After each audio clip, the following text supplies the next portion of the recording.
Hello, beautiful people. Welcome to my equinox update.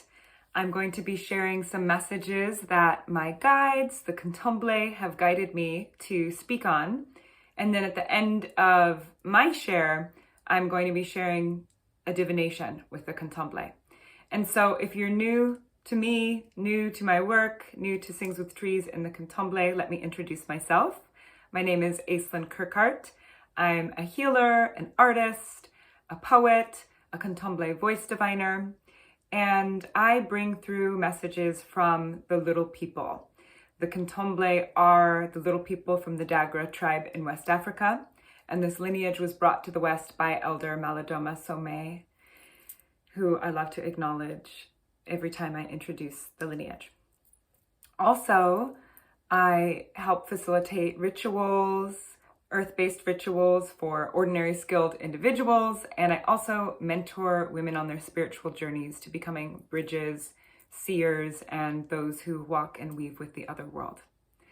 So today, I just took a moment to tune in with my guides and the Kontomblé to really get a sense of what they wanted me to share on before passing it over to them. And the number one thing was to share about this idea that everyone has a gift. Then from there, they wanted me to talk about how to find your gifts, or what does that mean? Everyone has a gift. How do we find our gifts in the modern world? And then also how doubt and scarcity become roadblocks to us becoming the full lived expression of our gifts in our lifetimes, and how we can start to identify when that's showing up for us, how we can move through it, and how the ancestors can be a part of this entire process for us, guiding us along the way, clearing the way, and also anchoring us into the way that's truly meant for us. So that's the outline, and it's coming on this equinox portal as a gift to you all. Also with the invitation that really during this equinox time, it's a wonderful portal to release old energies, to release the cloaks of fear and doubt and all that good winter work we've been doing on ourselves. It's a time to really just unmask, shed those cloaks, and walk through this gateway of equal night and equal day and welcome the next expression of being. And I'll just share this little personal note. I don't know about you, but for me personally, there's been a lot of exhaustion as old energy moves out in the week before this equinox day. And that's something that my guides at the Kontomblé, they warned me about. They said, if you're feeling exhausted, it's because all of the old energy is moving out and you're learning a lighter way of being. And so I share that because often when they have something specific for me, it's not always just for me. It's speaking to aspect of the collective who's moving through this journey. So I have a feeling that might bring some comfort to some of you to know that you can ride it out, you're going along the wave, and the ease is coming, right? So this idea of everyone has a gift. I think there's no better way to speak on it than to read an excerpt from this book, The Healing Wisdom of Africa, written by Elder Malidome Somé, who, as I said, brought the teachings of this lineage to the West. And yeah, even earlier today when I was thinking about making this video, I thought, let me just open to this book and see what wants to speak, what wants to come through. And this was the page I opened to. So I'll share it with you now. So if you have the book, it's page 244, if you want to know that detail. And it says, everyone is gifted.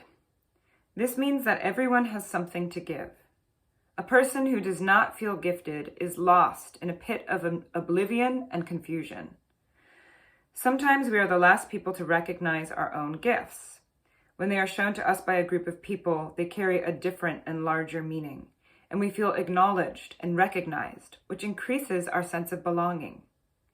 The task of a community is to use its knowledge of each person's gifts to help the person make a connection between his or her gifts and the images of strength that regularly occur in that person's psyche. In this way, each person can then act from the knowledge of his or her unique purpose. In other words, we are born with a profession, and to be most proficient as we go through life, all we need to do is remember our profession. So this brings forward the question, how do we know what our profession is? And when Elder Malidome uses that word, in other words, we're born with a profession. Really, the way I take it is he means we're born with a profession as deemed by the other world or as determined by the ancestors. And in an indigenous context, in the Dagara context, that is what happens. That before the child is born in the village, they have a ritual. And during that ritual, the purpose of the child that is to come is divined. It is brought forward in that space so that the entire village knows what purpose, what profession, what role that child will have to fulfill and what gift they'll have to give. Not have to, but they will have to give their community so that then the village can be prepared in supporting them in realizing that gift.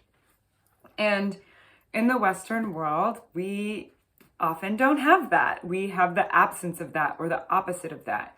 We have being born into a society that's often lacking in culture. It's often lacking in indigeneity. It's lacking in a sense of rootedness in the earth or a sense of belonging. And many young ones come into the world not knowing what their purpose or gift is because there's no village there to receive them or to help coax it out, right, through processes of initiation and so forth. And so what happens is that we go through our own modern forms of initiation, and through those modern forms of initiation, which can look like accidents or just giant big life moments, pivotal moments where we're walking through the eye of the needle or we're going through a dark night of the soul, things where moments in our life where things go awry or not as we would want or expect. But because of that, our soul grows, or because of that, another aspect of our higher selves is invited to come into being and to come into embodiment. Well, that's one of the main ways that our guides and our ancestors use the happenings of modern day life to reveal our purposes to us. Now, often that can be a very harrowing process. It can be a process of stripping away identity, of losing a sense of self, of who you once were, so that you can become who it is you're meant to be. And this process of finding your gifts, it requires surrender. It requires release. It requires trust. And often it beckons us to take some sort of leap in our life. It will often be that crux or that crossroads where our heart is calling us into a new expression of self or into an exploration that the mind would deem impossible or impractical or just pure scary. And it's in those moments of those crossroads where the more that we can trust and lean in and follow the heart and take that leap, the more we'll find on the other side of that leap that there's actually something waiting there to catch us. And that is often spirit and the ancestors. Now, this happens in a lot of different ways. And sometimes you can leap from a place where your identity is already pretty fractured, or you can take a leap from an ungrounded place. And that leap might feel like more of a fall. And that would be an example of a dark night of the soul. So for me personally, there were certain leaps in my life that I took that in retrospect, like hindsight is always 2020, right? In retrospect or in respect for in respect for who I was then, now I might not make the same choices, obviously. But because I was who I was then, I worked with everything I had and I followed my heart.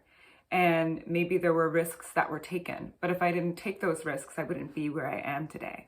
So I know I'm talking in vague terms, but it's to bring forward the invitation for you to see how this relates to your own life, because chances are, if you're watching this, you have walked through many of these thresholds before, and there might even be a few more ahead of you because we're all on this journey together. So the next thing to speak about, right? So how to find your gifts. Well, I can't say there's a set recipe for you to find your gifts. I can say that the ancestors can play a big role in helping reveal to you what they are. And when I say the ancestors, I don't mean just your most recently deceased relatives who maybe you didn't have a great relationship with or don't know much about. With complete respect for them, I am speaking about a more ancient expression of the ancestors that have the potential to become a lived expression in your lifetime through the realization of your gifts. So the lineages that you carry in your bloodlines, the lineages that you carry in your soul lines, the way that the genetics and the blood and the soul come together like a key to unlock your unique medicine, right? Your unique medicine or your gifts, your purpose. One of the ways that we can start to have these revealed to us is by cultivating a practice of listening to the heart, and then also cultivating a practice of connecting with the ancient, healthy, and supportive ancestors, because they'll always put us on the path.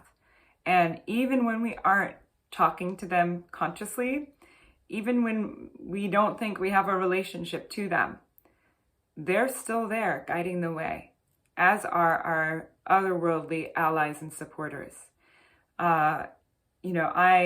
I walk with this village of Kontomblé, of little people. And something that I often see in my work when I do divinations for others is that they have groups of little people walking with them too. Or they have other ancient expressions of elemental forms and beings unique to their ancestry, their genetic ancestry and their soul's ancestry, and how they weave together. They have these beings walking with them too.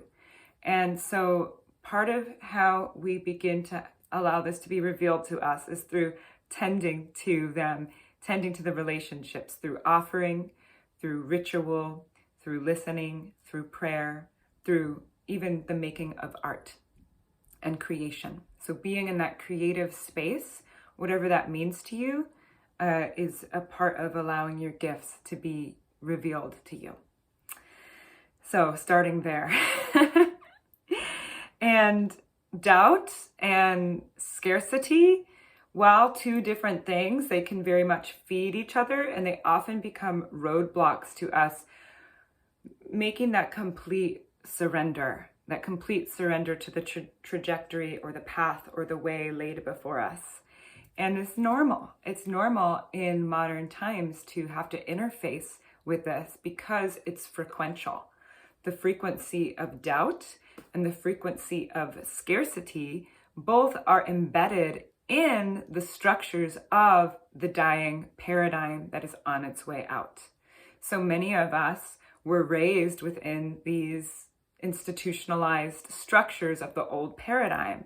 And so what also became institutionalized inside our system or concretized in our nervous systems, in our physical bodies, in our minds, are these pathways of old energies and old conversations contributing to doubt and scarcity, or rather than contributing to, occupied by doubt and scarcity.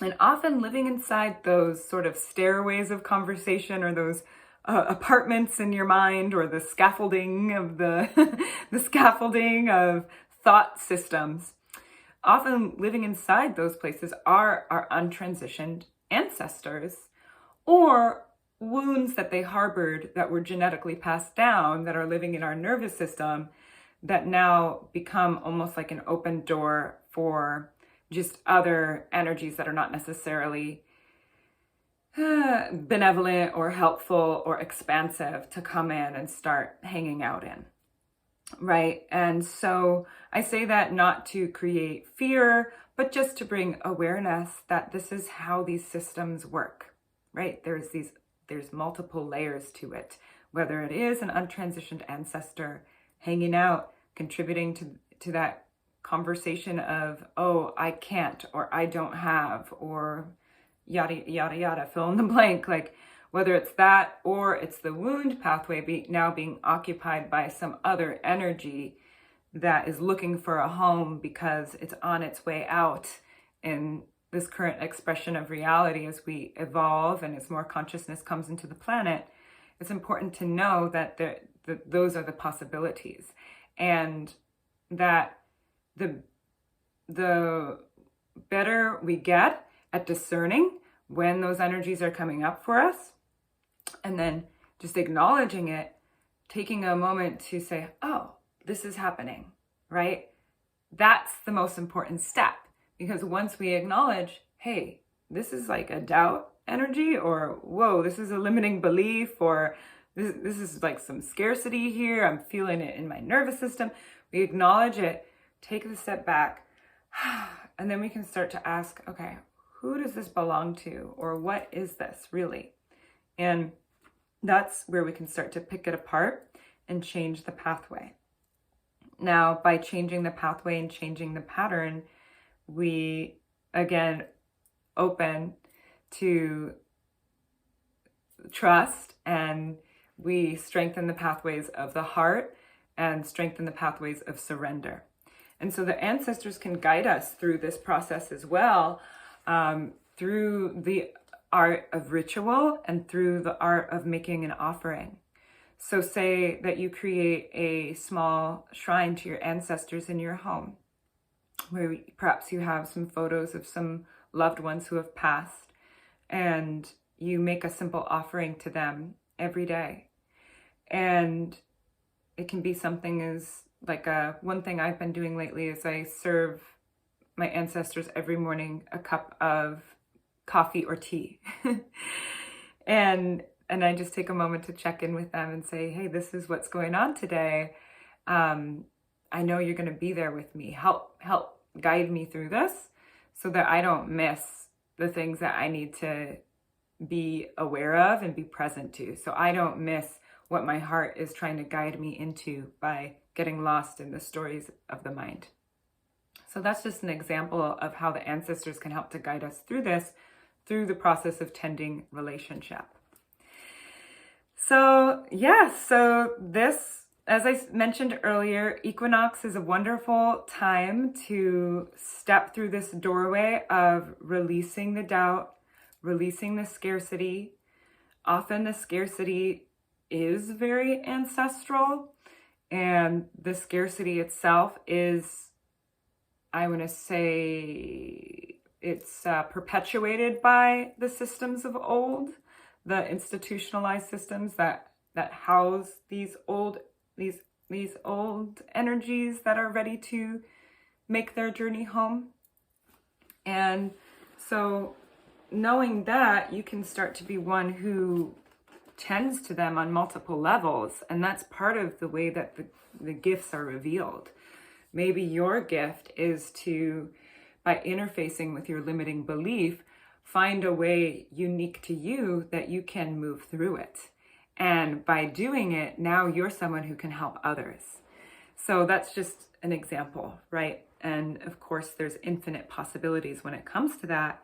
And our creativity is an essential part of opening up new pathways new ways, like as something that is being revealed to me by my guides, is that as we are having an increase of consciousness on the planet, it actually is becoming easier to lift some of these old energies. It's becoming easier to move them out.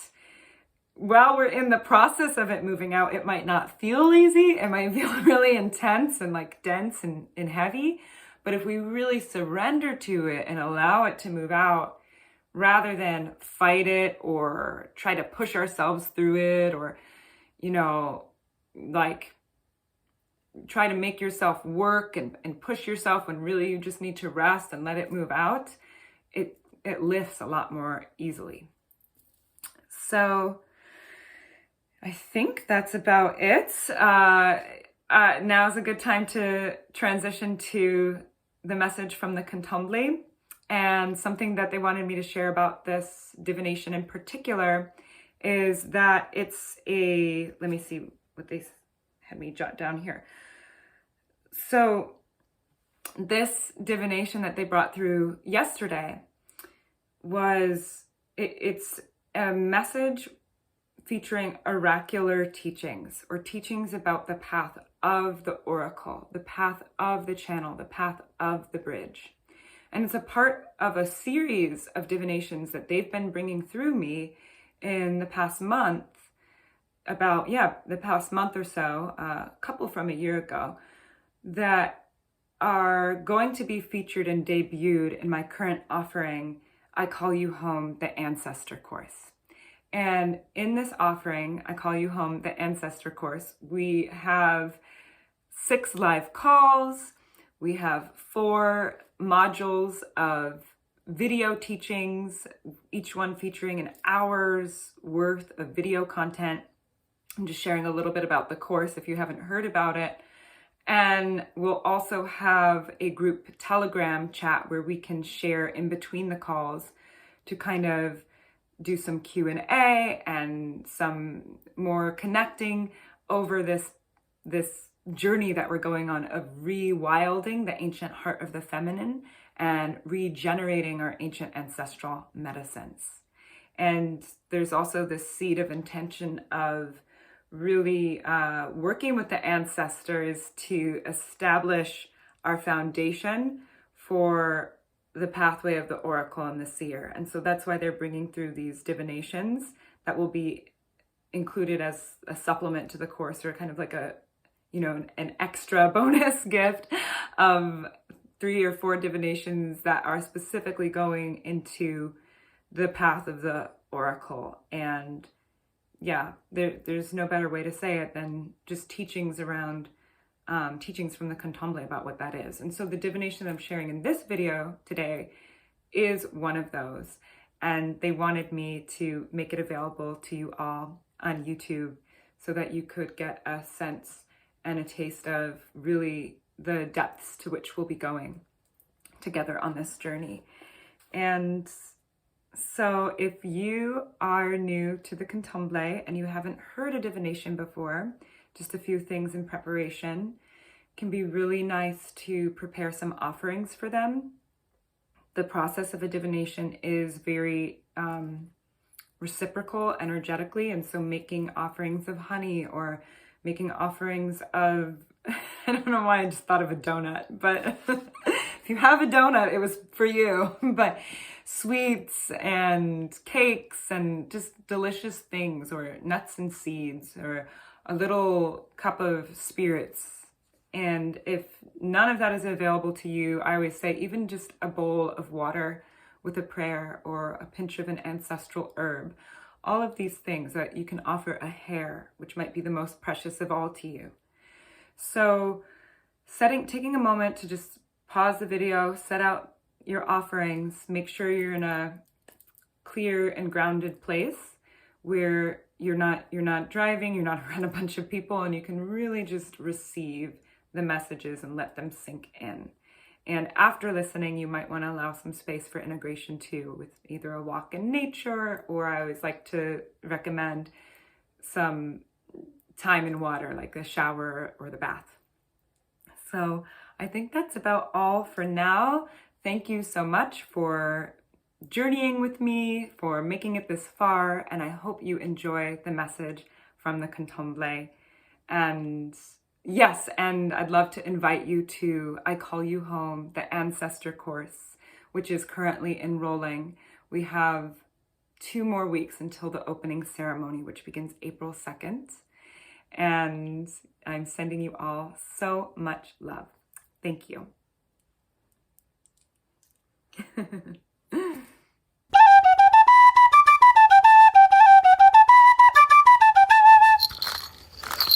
Talayo to nanaweyo, talayo nanaweyo we.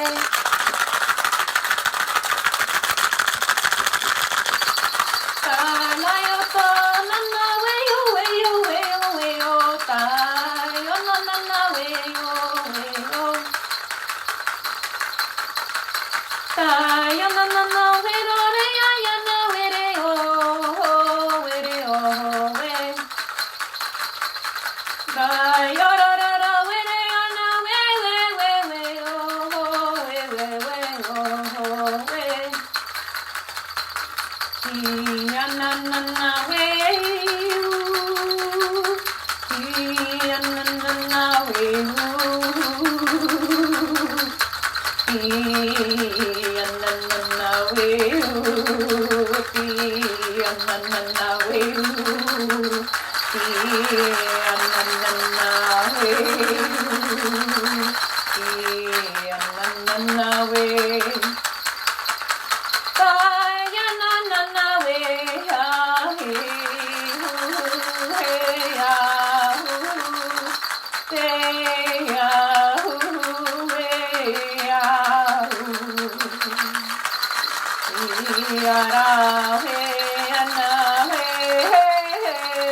Riding on the back of the horses are the river mothers, running their courses. Riding on the back of the horses are the river mothers, running the courses.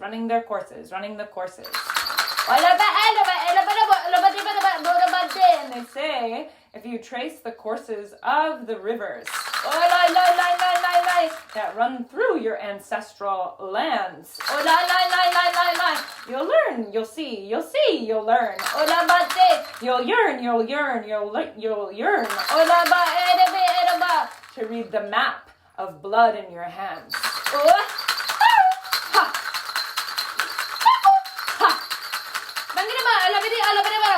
They say buried deep within the lands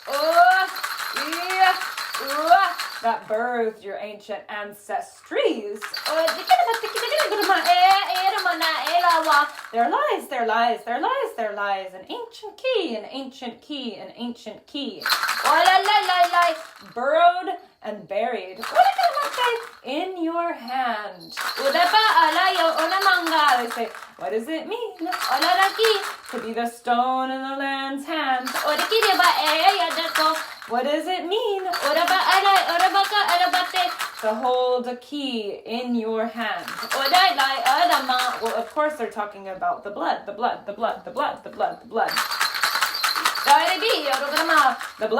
that runs through your veins. And the blood that remains shed into the land.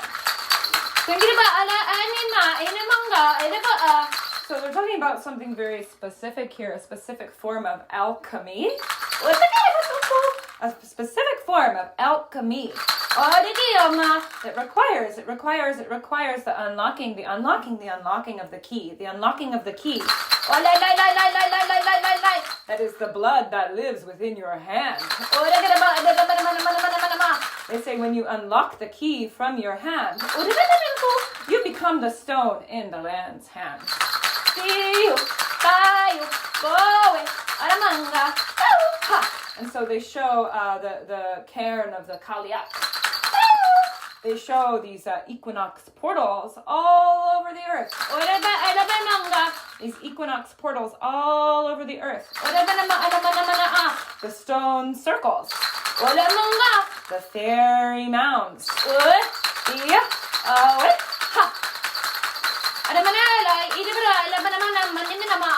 That they contain, they hold, they house ancient breath. The breath of ancient brethren. And the spilt blood, the spilt blood, the spilt blood. They say of the sisters, the mothers, the daughters. Who try to protect the way. They say protect the way, the weirding way, the weirding way, the weirding way. They say our ancient mothers, our ancient grandmothers, even the ancient granddaughters that are the grandmothers of us, who walked the weirding way. Who walked the way of the word, the wording way, who were protectors, and deflectors, of the word. No longer will they go unheard. No.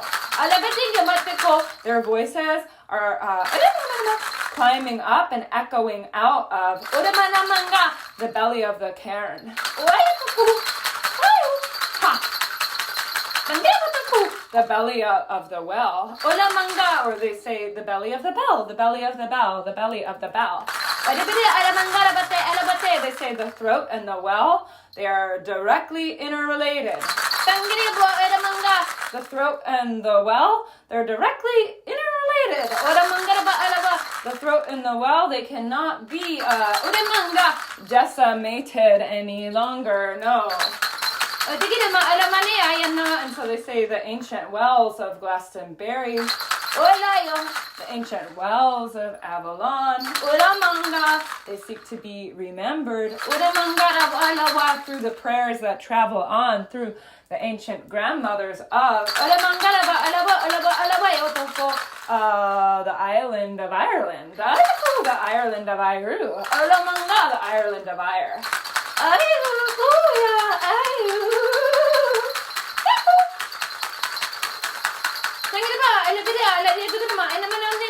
And so the specific alchemy that they talk about is the alchemy of reversing a curse. Reverse the curse of reverse. How do you reverse the reverse curse? How do you undo the course of the curse? How do you undo the curse of the course? Look to the lands, the land of course, the land of course, the land of course. And look to the course of the mother. The course of the mother is none other than the river veins that run through the land. Every stream, every brook, every tributary sings the songs of Mary, of Mary, of Mary, of Mary. And the Black Madonna. She carried Mary. The she carried Mary. The she, they carried the Mary. The merriment of the mother to the island of Ireland. The island of Ériu. The island of Ire. They say the she, they carried Mary. From ancient Atlantis to new ancient lands. And so remember, is lineage carer. One who cares about these lineages, they mean. You must learn to be the stone in the land's hand. And they say here, they have a lesson here. That in ancient times our ancestors would gather in these circles of stone. In ancient times our ancestors would gather. And then, their heads were served on a platter, served on a platter, served on a platter. Served on a silver platter. If they dared to shatter vows that they were meant to take against their will. They show vows to the church. Vows to the bill.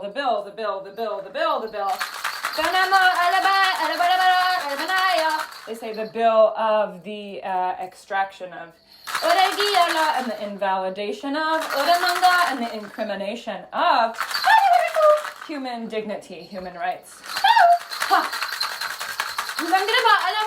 And so in modern day and time, in this wild world that we live, in the wild world of the West, in the wild world of the machinated frequencies that frequent the sea, in the attempt to frequent the seeds, we must learn to become the stone in the land's hand. Meaning each woman who walks with the other world, with a foot in both worlds, who walks as a bridge from this world to the other, they must learn, but not learn, yearn to remember themselves as that stone in the land's hand. They say no longer if you can gather in the circles of stones with the villages, you must become the stone.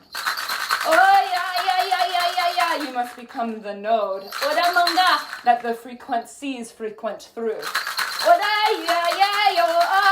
What frequencies feed off of you, and what frequencies flow through you.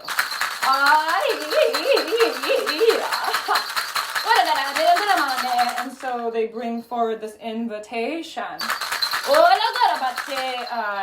to really reconcile with the subtle emanation of the energies of the sun and the moon and the earth and these planetary bodies of the Divine Mother.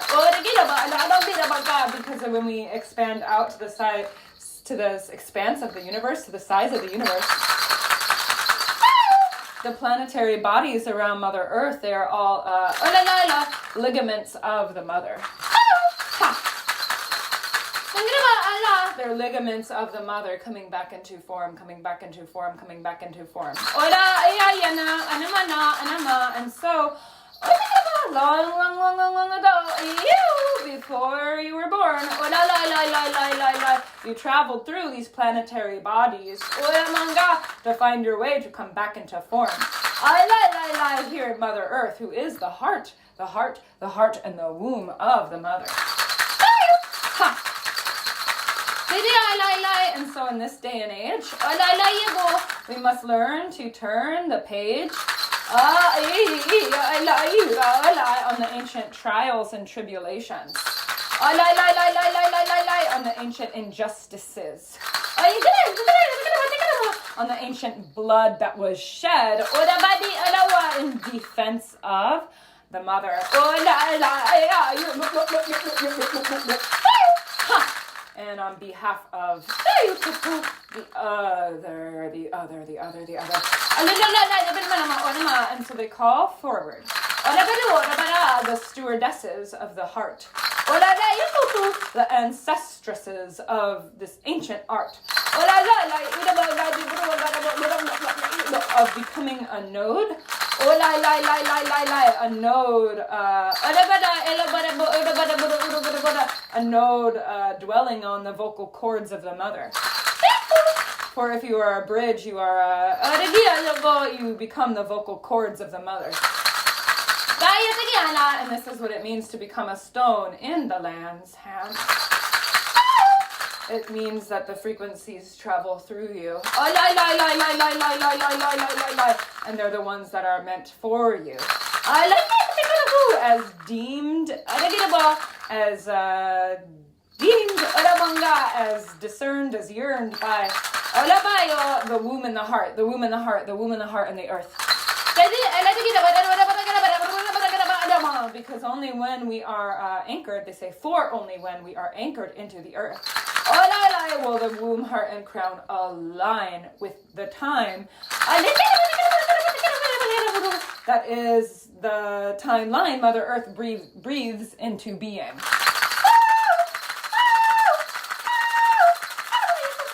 And so to remember that this breathing, this emanation, this exhalation, comes in great exhales from the belly of the mountains. And that goes for the underwater mountains and volcanoes too. Let the mother breathe through you. Don't let the other breathe through you. And so this is how one becomes the stone in the land's hands. This is how one learns to discern between artificial and man. By anchoring the womb into the heart of the mother of the earth.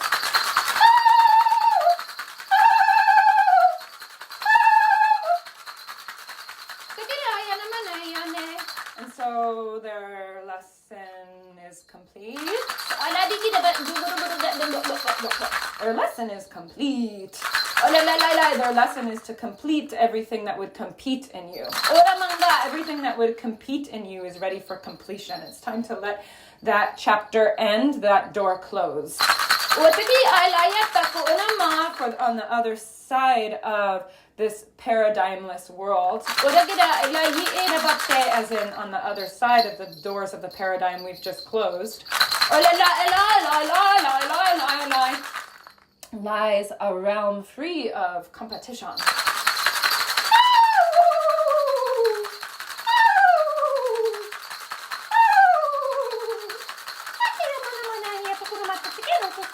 And so they bring the energies of the dove and the owl who flies above, and the water bearers, the water bearers, the water bearers who swim deep below, to welcome us into this space that we do not know, but we do remember. And so look to the morning dew. Allow it to refresh you through this equinox portal, this equinox doorway. They share it with blessings, with love, with stars shining from above, and with rainbow raindrops.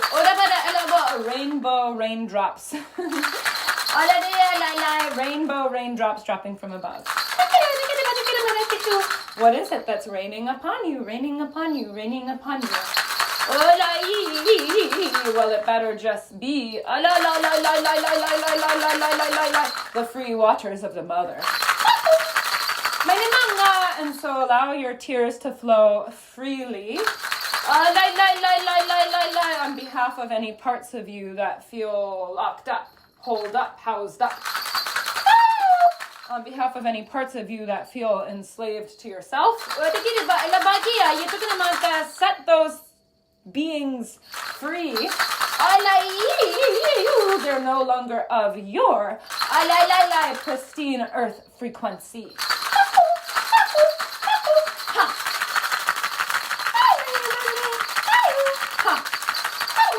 And that's all they have to say today. They bring the gift of the two wings of the butterfly. And the memory to look clearly through both eyes As the day and night unfolds. And as the story is untold, rise up in remembering from the breath that opens bone.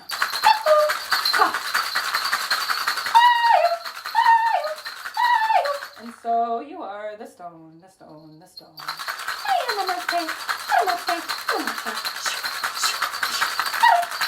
Thank you, Kontomblé. Thank you. Thank you.